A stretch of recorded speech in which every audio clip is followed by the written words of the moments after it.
अस्सलाम वालेकुम, कैसे हैं आप सब लोग। I hope your all doing very well. मैं हमेशा यही सोचती हूँ और यही दुआ भी रहती है कि सब लोग खैरियत से हों और बहुत अच्छा काम कर रहे हों और बहुत मेहनत से काम कर रहे हों। कॉलेजेस ज़्यादातर बंद हैं, स्कूल्स कॉलेजेस ज़्यादातर बंद हैं। I think this is the best opportunity you people have for working towards those things that needed a bit of time, that needed to break away from routine so that you could accomplish some tasks. There are things, बहुत से काम ऐसे होते हैं जो आप अपनी routine में नहीं कर पा रहे होते और आपको उनके लिए करने के लिए कुछ वक्त दरकार होता है. And whenever there are such blessed breaks in the routine तो आपको चाहिए कि ऐसे अपने पेंडिंग काम जो है उनको ख़त्म कर लें और उनको जल्दी जल्दी काम को अपने कवर कर लें, अपने उन चीज़ों को ख़त्म कर लें, उन कामों को जो पेंडिंग हैं लेकिन that need to be done. किसी की कोई प्रैक्टिकल कॉपीज़ रहती हैं, कोई नोट्स रहते हैं, कोई कुछ ऐसे सब्जेक्ट्स हैं जिनमें you are lagging behind a bit, तो आप उनको कंप्लीट कर लें जल्दी से और उन पर जल्दी जल्दी काम करके उनको ख़त्म कर लें. आज जो मैं आपके लिए यूनिट लाई हूँ, फर्स्ट ईयर की यूनिट है. This is unit number 17. What you do is what you are. इस यूनिट बहुत अच्छी यूनिट है और मुझे ये लगा कि ये वाकई हमारे part of the world, it is also about the tradition, the culture in our part of the world. क्योंकि हम भी यहाँ पर अपने पाकिस्तान में भी हमारा ये है और सब कॉन्टिनेंट में कि हम लोगों को उनके प्रोफेशन से जज करते हैं. क्योंकि वेस्ट में शायद ये ट्रेडिशन थोड़ा सा कम हो, बहुत ज़्यादा नहीं लेकिन थोड़ा सा कम हो सकता है. They can be a little difference from what is the tradition here, क्योंकि वहाँ पर लोगों को they may not be fully judged by by their profession. But in Pakistan and subcontinent this is quite tradition जो कि अब change हो रहा है. And it is very there is I think people like me, they're optimistic about the fact that maybe in coming times this will change so much that we will start respecting people for whatever kind of job they do. We'll start respecting them for who they are. तो normally ये जो जैसे ये title है what you do is what you are, ये इस tradition को reflect करता है that in certain parts of the world what we do is that we people are recognised और valued according to the profession they have. इस पूरे lesson के अंदर the writer Nickie McWhorter has talked about this one fact that normally we attach certain significance with certain professions, with certain jobs, and the people, when they do their job, we associate that significance with that person also. So the respect that we give to a person, the value we give to a person is because of that certain job that they are doing. And so maybe the writer is trying to say that these are two different things, the job and the person. We may be one kind of human beings and another kind of professionals. We are professionals by the virtue of the profession we have adopted, by virtue of the job we do. But we are, by the virtue of our habits and our philosophies about life, we are certain kinds of human beings. So what is more important is what kind of human being you are, what kind of a person you are. It is more important than what type of job you do, and by virtue of that job, what kind of professional you are. तो यहाँ पर lesson में भी उसने यही कहा है कि हम लोगों को किस तरह पहचानते हैं, उनके जो लॉन्ग टाइम प्रोफेशंस होते हैं, the professions that they have adopted and the positions they have worked on for a long period of time, हम उनको उसी के साथ एसोसिएट करते हैं. जैसे for example the writer has given the example of a teacher, because a person who had been a teacher and who has taught for a long period of time in their lives, let's say 20 years, 30 years they have taught, and then after having taught for all these years, उन्होंने उसके बाद कोई और काम शुरू कर दिया, किसी और फर्म में नौकरी शुरू कर दी, कोई गार्डनिंग के प्रोफेशन में आ गए, किसी भी और में, तो हम उनको we would always know them as a retired teacher. So it means that we attach or you can say we label people according to their professions. तो पहले तो उसने in the first part of the lesson उसने ये बात की है. दूसरा उसने ये कहा है कि when it comes to professions and when it comes to the recognition that we give to people due to the professions they have और due to the type of people they are, तो जब हम इसके साथ attach करते हैं इस importance को, सिग्निफिकेंस को, तो होता ये है कि हमने कुछ प्रोफेशंस को बहुत ज़्यादा सिग्निफिकेंस दी है. We have given a lot of prestige and good reputation. We have attached a lot of prestige and good reputation to certain professions, and there are other professions which we do not think are worth the while. तो वो ये इसमें यहाँ पर जैसे for example उसने कहा है कि जब कोई भी खातून who has reared 5 or 6 children, who has run a household, तो उसको हम बड़े आराम से कह देते हैं कि she has just been a housewife.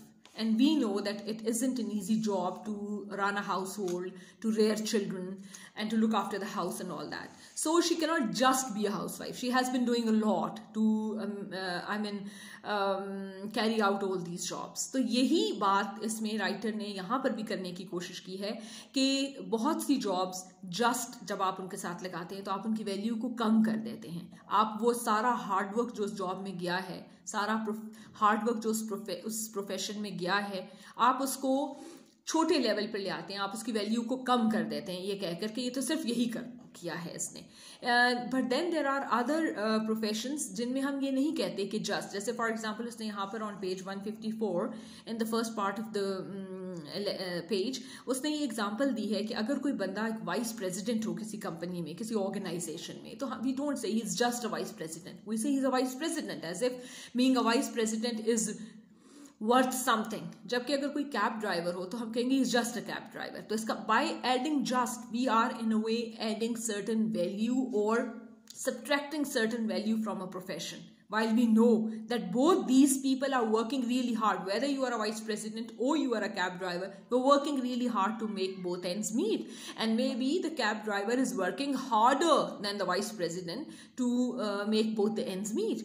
So by saying he is just a cab driver, we are diminishing, we are depreciating his hard work, we are depreciating his effort, we are depreciating a lot of toil that has gone into that, a lot of labor that goes into that job and that profession. तो इसका मतलब है आपने privilege और prestige को certain professions के साथ link कर दिया है, and there are other professions जिनको आपने privilege, जिनके साथ कम privilege और कम prestige attach की है.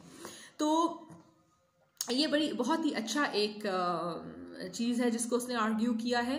बट एक चीज़ जो बहुत अच्छी राइटर ने कही है दैट वी, जैसे उसने यहाँ पर एग्जांपल दी कि हम डॉक्टर को ज़्यादा रिस्पेक्ट देते हैं than the nurse. Now if you look at the job, doctor has worked hard in their profession, but then nurses are no less. They are working really, they sometimes work more than the doctor. Their work demands more effort. Their work demands more dedication maybe than a doctor.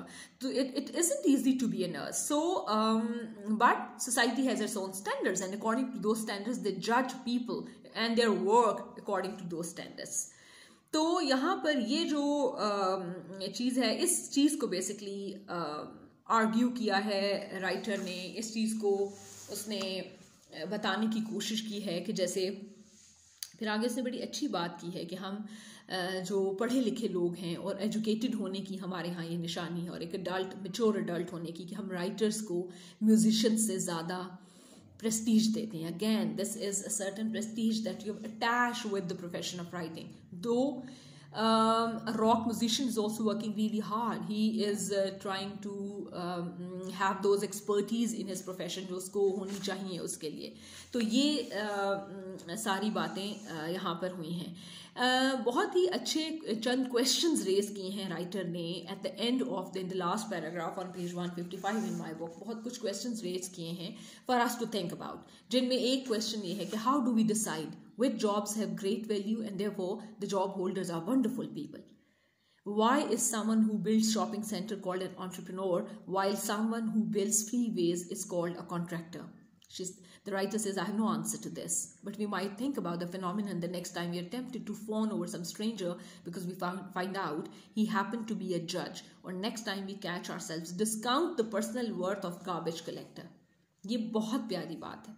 वो कहती है कि we add more value to and worth to people who do jobs that the society categorises as respectful और as respectable rather, जबकि we try to discount the personal worth of somebody. हम किसी की personal worth को कम कर देते हैं, discount कर देते हैं, डिक्रीज कर देते हैं अगर वो कोई ऐसी जॉब करता हो जो कि उस सोसाइटी में हमने कैटेगराइज की है as a low level job.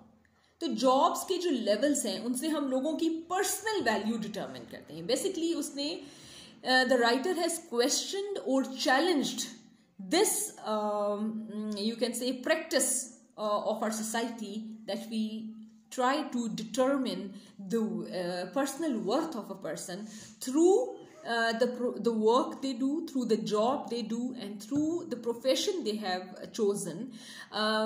Just because the society has certain standards to categorize the professions of people, we attach that prestige that is attached with the profession, we attach that prestige with the person who does the job, and in this way we ignore the personal worth of that of a certain individual. हर शख्स की जो उसकी personal worth है उसको हम आप कह लें कि कम कर देते हैं या घटा देते हैं अगर वो ऐसी जॉब करता है जो सोसाइटी में अच्छी नहीं समझी जाती। तो इसका मतलब है राइटर के कहने के मकसद ये है कि ये दो चीज़ें हैं, these are two different things. The job you do is different, society में attach certain prestige or privilege with that job, or society may not do it.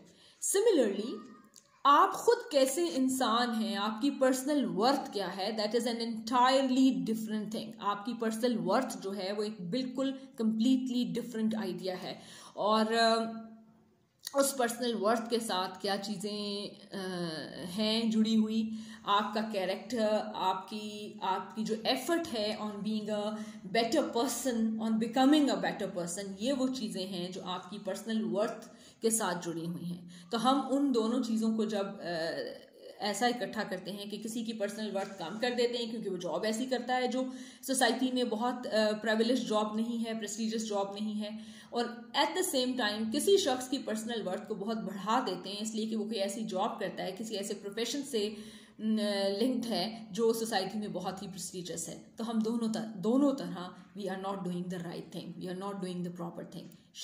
The writer wants us to stop for a moment and think about it before we reduce or we increase somebody's personal worth, or whenever we are trying to measure a person's personal worth because of the profession they are doing, तो हमें उसी वक्त अपने आप को check करना चाहिए। This is what the writer believes in, that we have to check when we are doing this. Questions पे आ जाते हैं। रीडिंग कॉम्प्रिहेंशन क्वेश्चंस हैं। What is McWhorter's tone, illustrated with few words and phrases that establish the tone. अच्छा, मुझे जो tone लग रही है इसकी, मुझे आयरॉनिक टोन लग रही है, मुझे सैटिरिकल टोन लग रही है। आयरॉनिक और सैटिरिकल टोन क्या होती है? जैसे देखिए, आयरॉनिक टोन ये होती है कि आप जो कह रहे हैं आप वो you don't mean that. जिस तरह उसने यहाँ पर पेज 154 में the way the writer has used the word just, कि हम किसी को यूं कह देते हैं just a cab driver, but हम ये नहीं कहते कि somebody is just a vice president. That the way we use the word that talks a lot about the way society looks at the profession of that person. तो ये एक irony की और सैटायर की एग्जाम्पल है। फिर इसी तरह इसी फर्स्ट पैराग्राफ ऑन पेज 154 के एंड पे the last sentence the writer says But we certainly separate the valued from the valueless, and it has a lot to do with the job and importance or prestige we attach to them. This is, you can say, satire. उसने तंज किया है society के ऊपर, society के इस तरीके को, लोगों की कीमत लगाना या लोगों की क्या वर्थ है उसको पहचानना, उस अंदाजे के मुताबिक कि वो क्या काम करते हैं, क्या जॉब करते हैं, इस चीज़ को जो उसने यहाँ पर आप कह सकते हैं कि सेटराइज किया है उसने, she has criticised it. See, तो इस तरह से ये this is the tone. What is the theme of the essay? Theme of the essay यही है, थीम ऑफ द एसे ये है कि she has pointed out an ill in our society, and the ill is that people seem to attach or judge or measure a person's personal worth, an individual's personal worth, according to the profession they are in, according to the job they are doing. तो जब ये चीज़ होती है कि उस job के लिहाज से वो करना चाहते हैं डिटरमिन, तो the writer has kind of challenged, or she has questioned, or she dislikes this idea that this practice should be continued. So the theme is that whenever you are about to do such a thing, whenever you are about to judge a person's worth by the profession, or by the work they do, or by the job they do, please stop for a moment and think whether you're doing the right thing or not. So the theme is that these two things are separate. An individual's personal worth is separate, and the work they do, the job they are doing, is separate. So they are to be dealt with separately. They are to be looked at separately. McWhirter says that we define and judge ourselves according to the job we do. Do you agree? Why? McWhirter ये कह रही है कि we define and judge ourselves according to the job we do. Do you agree? Yes, ये अब सबका अपना अपना जवाब होगा, इसकी रीजनिंग भी हर एक की अपनी होगी. But as far as I am concerned, मैं समझती हूँ कि ये ठीक है, बात ऐसा ही है. लोग आपको आपकी जॉब के लिहाज से ही देखते हैं, जज करते हैं, और क्या आप अग्री करते हैं और क्यों अग्री करते हैं. मैं इस चीज़ से अग्री नहीं करती कि ऐसा होना चाहिए. I am a staunch believer, very strong believer of the fact that no, these are two different things. The profession you are doing is one way of earning money, is the way you pay your bills, is the way you bring some money home, this is what that makes you a breadwinner. But what type of person you are is an entirely different thing.